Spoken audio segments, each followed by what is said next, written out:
Hey there, I am Chris, and this is a video series on the speed run for the Pokemon trading card game video game for Game Boy Color. In this video series, I'm going to go over the route that I recommend for beginners that are beginning to speedrun this game and starting to learn its quirks. I'm making this series because there aren't a lot of great resources available for beginners to start speedrunning this game, and I'm trying to make it more accessible and fun. So if you have any questions, please feel free to leave comments, reach out to me on Twitter, any particular way, and I'll give some links to those in the description. Yeah, this video series is pretty informal. I don't have a script or anything, so apologies for a bit of sloppiness there, but we'll make do with what we can. This first instance in the series is the only time we're going to have fancy graphics, where we're going to just go through, it's not even fancy, it's a PowerPoint. And we're going to go over the basic structure of the routing needed to speedrun this game. And then every other video in the series after that is going to be in-depth looks at 1 or 2 or 3 battles in the game. So you can learn about what you should expect to face in each one, and how you might want to approach them. So yeah, let's get started by making up a route for this game. Oh yeah, one more thing. I'm not currently making tutorials on like the controls or like menuing or any of that stuff. Rogentreg on YouTube has a great series that I'll also link to in the description. That was made a couple of years ago that does a much better job than me explaining some of the like basic mechanics like that. He also had some videos on routing, but they're a little out of date, and they're not as in-depth, so that's part of why I'm making this. If you want to learn how to play the actual trading card game video game, the game's tutorial is honestly a pretty good place for that. I won't be going over, like, every fundamental rule of the game. I'll mention the rules and, like, mechanics of the game as they're relevant, but it would help if you knew how to play the game. Like, either the real card game or the video game. Alright, let's go. Let's start with going over the beginner route, using the Charmander and Friends deck. Alright, so, when we're routing for a speedrun, what are we trying to do? We are trying to get to the end credits. That is when a speedrun time is stopped, going from beginning of the game to the end. So, in trading card game, how do we get to the end credits? The way we get to the end credits is by defeating the 4 Grandmasters, or the Elite Four, more or less. It's the same thing. And then our rival Ronald at the end. So we need to defeat those 4 Grandmasters, then the end credits will play. But how do we defeat those 4 Grandmasters? We don't have access to them until we collect 8 Club Master medals, which are basically just gym badges. This game really loves using different phrases for the same thing. Just something to get used to. So here are the 8 club masters, gym leaders, whatever. And I'm color coded them to represent their type. Isaac's the Lightning Club leader, Nikki the Grass Club leader, Amy Water Club, Ken Fire Club, Murray Psychic Club, Jean Rock Club, which is actually fighting, Rick Science Club, which is actually mostly grass, and then Mitch Fighting Club. Those are the 8 club leaders. Now, how do we collect these medals? We have to beat these leaders. How do we beat these leaders? Can we just go and fight all 8 of them? No. For most of them, there are requirements. For Isaac, you have to defeat all of Isaac's trainer minions, Nicholas, Brandon, and Jennifer, in order to unlock the Isaac fight. For Nikki, it's even more complicated. You have to defeat Nikki's 3 minions, Heather, Kristen, and Brittany, and then you have to walk across the map to a side area of the game in order to unlock Nikki. And then you can beat Nikki. Now, Amy, same basic idea, but a little twist on it. Sarah and Amanda are the first 2 trainers you have to beat. And then only after Sarah and Amanda can you beat Joshua. And then once you beat Joshua, you get to fight Amy. Ken has a requirement that you have to collect 100 cards. This is so trivial in this game that you don't even really have to think about it. We can just ignore this requirement for our purposes, unless the only thing it prevents you from doing is going straight to Ken at the very beginning of the game without battling anybody else, basically. Murray has the most restrictive requirement. You have to have beaten 4 other club masters. This is actually a real big pain in the ass. It kind of ruins the whole route. But, you know, we make do. Now, Gene has no requirements at all. You can walk, is the only gym leader you can just run straight up to and just fight. Rick has a pretty simple requirement. Rick has 1 minion, Joseph, that you have to beat, who's like blocking the way to him. Then you can beat Rick. Mitch has 3 minions, Jessica, Michael, and Chris. And the twist for Mitch is that these 3 minions are not all in the fighting club. None of them are at the beginning. They are actually training at other clubs, so you have to go around the map and find them. Although in a speedrun, they're always going to be in the same place, so in a speedrun, we kind of just blend them into the rest of the run. So yeah, what you're looking at here is the entire speedrun, basically. You have to do everything on this screen in order to, in any percent glitchless at least, in order to beat the game. So this is a lot of stuff to do, and there's no immediate clear order in which it might make sense to do them. And to make matters worse, if we eliminate everything that you can't do that's available at the start of the game, where you don't have to unlock anything, these are the options you have. So let's look at the options we have at the start of the game and try to figure out an optimal order. Now, before I get into this, there is no one optimal order that's best for everybody. We have to balance a variety of constraints. We have to balance, you know, reliability. Do we want every speedrun attempt to be sufficiently reliable? Do we want to go for higher variance, where we start with the highest variance fights and then just reset the speedrun if they don't go our way? Do we want to prioritize getting quality cards, because each battle gives us more cards? Do we want to start by getting the best cards?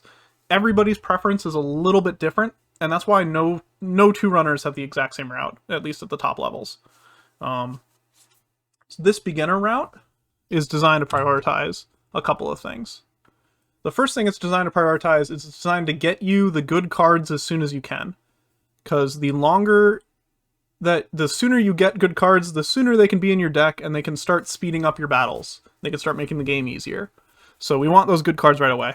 After defeating a duel, you get one of 4 kinds of booster packs. Coliseum is by far the best one. Has several key Pokemon, and it's got Dugtrio, Hitmonchan, Electabuzz, Scyther. I believe those are the main rares you're looking for Pokemon-wise. It's got almost every good trainer in the entire game in it. It's got Computer Search, Item Finder, Plus Power, Defender, Potion, Full Heal, Professor Oak, Bill. So, like, I'm not kidding, like, almost all of the good cards are going to be in Coliseum. So we basically only care about that booster pack. Mystery is one of the other kinds. It's got a few good cards in it, though. It's got Gust of Wind. No, it doesn't, sorry. No, it's got Mysterious Fossil. It's got a couple other decent trainers. And the main thing it has is Double Colorless Energy, which is a card that will help us speed up later parts in the game. Certain Pokemon can use Double Colorless Energy to attack 1 turn sooner than they otherwise could. It's an uncommon energy card, though, so you won't be given them for free. And then, of the battles to start the game, and then there's 2 other kinds of booster packs, basically. But they basically don't matter, so we don't really have to care for this. So now we're looking at every battle we have access to at the beginning of the game, sorted by what booster pack they give us. Since Coliseum is the good one, you know, we want to put more emphasis on these 6 battles that give us Coliseum booster packs. And as a quick side note, these are the only 6 battles that will give you Coliseum packs in the speedrun. Like, not even including the ones we don't have access to yet. It's just these 6. Alright, so now we know what kinds of cards we're going to get. So I made this very, very unscientific graph. On this x-axis is difficulty of battle, where the farther to the right it is, the harder the battle is. And on the y-axis is how good the deck we start with is for winning that duel. The higher up on the y-axis, the better the deck you start with is for that battle. So I'll just point out each one's spot on this graph. So like Sarah here, very easy battle, but not really that good with the default deck for the Charmander and Friends run. With the Nicholas is much more in the sweet spot. We have a very easy battle, and the starting deck is perfect for it. In here we have Brandon, Heather, Kristen, and Jessica. Battle's a little bit tougher, but still pretty easy, and the starting deck is pretty well suited for these battles. As we get tougher, we get to like Chris and Michael, where battles are very hard, and the starting deck has some limited utility. Brittany and Amanda and Jennifer are kind of in this middle tier. And then we have harder battles where the starting deck's really bad for them, like Joseph and Jean. The key thing is we want this upper left quadrant, right? Especially for a beginner route, we want to be able to get the easy battles that the starting deck is good at. We want to prioritize those. And then finally, this is kind of a lesser concern than the rest, but where are those battles located on the map? Because we want to minimize the amount of running around we have to do the battles in a certain order. We want to kind of group like battles together when we can, you know? So Joseph's up here in this little science hut. Jessica's in this fire gym. Chris and Jean are both in the rock gym. The lightning club minions are in the lightning club. Water club minions in the water club. And then the grass minions and also Michael are in the grass club. Alright, so let's combine all of these factors to make our route. At least our initial beginning of the game route. Oh, that Chris is supposed to be hidden. Pretend you don't see Chris. Alright. I mean, you can see me, but you know, not that one. Alright. So, here's the route. We're going to try to group together the Coliseum booster pack fights. We're going to try to kind of geographically arrange the fights so that we're not doing so much map movement. We're going to prioritize the fights that we can do well with using our starting deck for Charmander and Friends. And then we'll go from there. So, we start with our firefighting deck. The deck we start with is actually pretty good. It's firefighting and lightning. We take out all the lightning Pokemon and a couple of the fire Pokemon. And we just add a bit more energy. And then we're pretty good to go with the Charmander and Friends deck. So, we group together all of the 3 different grass gym minions, because a fire deck is pretty good against grass, right? And even Heather is, you know, fighting is pretty good against Heather. We then also go out of our way to fight Jessica. Jessica is a weird fight, but can be pretty easy if you get the right outcome. We'll go over that in a future video. And Jessica tends to give you really good cards really early, and that's the reason that we do this. Then we go to Ishihara's house, which is where Nikki is hiding. We talk to Nikki. We don't go battle Nikki just yet, but we do this right now so we don't forget. Then we go to the Lightning Gym, and we duel Nicholas and Brandon, who are also very easily dealt with the firefighting deck. From there, we make a deck improvement, where we take some of the cards we've gotten in these first several battles. Heather, Nicholas, Brandon, and Jessica are in bold because those are the ones that give us Coliseum packs, just so you can see. So we'll have 8 more booster packs of elite cards. You know, there's a good chance we're going to want to be able to put some of those cards in our deck and improve it. So we have a step here set aside for that. We do that before Jennifer, because Jennifer's a little bit tougher. After Jennifer, we can fight Isaac, the Lightning Club gym leader, and then we'll go straight back to the Grass Club and fight Nikki immediately. So that's 2 gym leaders out of the way. I've underlined the gym leaders to make them more obvious. Club Masters. Okay, come on, whatever. At that point, we then need to lose to Ronald on purpose, because after you beat 2 gym leaders, Ronald will challenge you to a duel, and in that duel, the only thing that happens if you win the 6 prize fight against Ronald is he gives you a promo card that we're not going to use in the run anyway. So it's usually, almost always, faster to lose that fight than it is to even try to win it, because of all the different prizes involved and how many Pokemon he has, and they stall and whatnot. So we just throw that match. Then, as we're leaving the grass gym, there's 1 trainer left in it, Michael, that we have to fight. So we fight him. He gives us one of our last Coliseum packs. And then, before we edit our deck, while we still have this strong firefighting deck, we actually battle Amanda in the water gym. Despite being in the water club, Amanda's deck has a strong grass Pokemon that's weak to fire, and a bunch of strong normal types that are weak to fighting. So we keep the same deck for Amanda. Then we do an edit. This is one of the points in the run that's a little weird. We're going to be editing to a lightning deck, and if we were lucky enough to get an Electabuzz in any of those first 5 booster packs, we will make our deck only Electabuzz, because Electabuzz is an absolutely like elite Pokemon that just tears through the water gym. If we weren't so lucky, well, we started off with a Pikachu, some Pikachu and Raichu, and we can build the deck that way, and it'll be pretty good. We just got to be more careful. When we build that deck, we duel Sarah, who gives us the last set of Coliseum packs for the run. Then Joshua, who we only unlock after beating Amanda and Sarah, and then Amy, Water Gym Leader. And then after that, we go to the Science Club to duel Joseph, and that's because Joseph has a weird deck that's kind of doesn't fit anywhere else in the run, but it is weak to Lightning, so we want to just, while we still have the Lightning deck built, we'll just take a little detour, go battle Joseph. And we'll come back to the Science Club later after that. At this point, we're now going to edit our deck to a Diglett and Dugtrio only deck and duel Ken. This is similar to our starter deck, but we just don't have the fire Pokemon in it. And Ken is a pretty easy duel. He has a lot of normal types in his deck, so Dugtrio runs through that deck pretty well. Better than any water types we have access to, certainly. After this fight, we do a quick deck edit to add Hitmonchan, if we got a Hitmonchan, to our deck. If we didn't get a Hitmonchan, you can add Rattata instead. We'll explain the strategy of why you're doing that later. We then duel Murray, who's the Psychic Club gym leader. Now you think, like, oh, fighting type for the Psychic Club? It makes more sense than you think. That's a whole video in and of itself, but yep. Same deck for Ken and Murray. Alright, so after Murray, that is the 5th gym leader, which triggers another losing to Ronald fight. We lose to him on purpose again. Then I add the step here. We have to run around in the Psychic Club to go pick up a promotional card, Mewtwo, that we'll use later in the run. And I'm noting it here because I always forget, and a lot of people forget. So after Murray, after you lose to Ronald, go get Mewtwo. This point we do a deck edit to either Scyther, if we were lucky enough to get a Scyther, or if we are not, we can use Nidorino.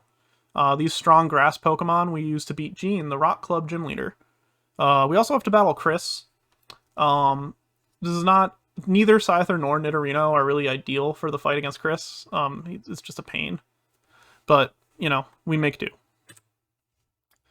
After we beat Gene, we got 2 gym leaders left, and both of them are weak to the Mewtwo we just picked up. So we build a Mewtwo deck, and then we beat Rick, and then we beat Mitch. And now, hey, we've gotten our 8 club medals. We can go to the Elite 4 Club Masters. I'm going to slide myself over for this part. We got Dugong. We build a deck that's based around Dugong. You could also build it around Gyarados or Articuno, but Dugong, you should have at least 1 Dugong and at least 2 Seal. Like, you're given those cards at the start of the game. Then we battle the first of the Grandmasters, Courtney, which has a fire. She has a fire deck based around Moltres. So, you know, the super effective damage from water type is handy there. Then we do an edit to a Diglett and Dugtrio only deck, similar to what we had for Ken. And we use that deck to beat Steve, Jack, Rod, and Ronald. Steve is, you know, lightning deck, so weak to Dugtrio, and then the rest of the Pokemon have there are various normal types, and Dugtrio is just generally strong, so we just run through with Dugtrio. After we beat Ronald, we go get the legendary Pokemon cards, and the credits roll, and we have won our speed run. Hooray! So this is our route. Let me hide my image here for a sec. So if you want to take a screenshot or whatever, I should probably just take one and post it somewhere. This is a nice visual guide you can use. Just go left to right, up to top to bottom, and then that's how you beat the game. Cool. Alright. So that is the route. I think that's the end of my presentation. Cool. So in the next video in the series, we're going to start a run through the game. And basically my plan is I'll show you every step, and at every fight in the game, I'll stop and we'll go through the fight several times so you can see many different situations you might run into for each fight. One of the struggles of running this game is that every single fight is not exactly the same. There are different Pokemon that may or may not come out. So learning which Pokemon are good to face versus not good to face, which Pokemon are worth fighting through versus resetting that battle attempt and trying again. This is all stuff that you can either learn through years of trial and error or by watching this video and then still doing trial and error. So the point of this series is supposed to be to give tips for each and every one of these battles, at least that I know of. So that in addition to learning this route, you'll be able to learn, at least on a basic level, how to handle each of these fights. So you're going in with some information. All right. So yeah, that's the first video in this series. Yeah, if you have any questions, feel free to leave comments. My Twitter is @theyarechris. You can also go join the Pokemon trading card game Speedrunning Discord. It's linked to from speedrun.com, and I'm sure I put one in the description as well, where we have a nice, tight-knit community that's very happy to answer questions and to welcome anybody who's trying to run this game, really. Yeah. All right, thanks for watching.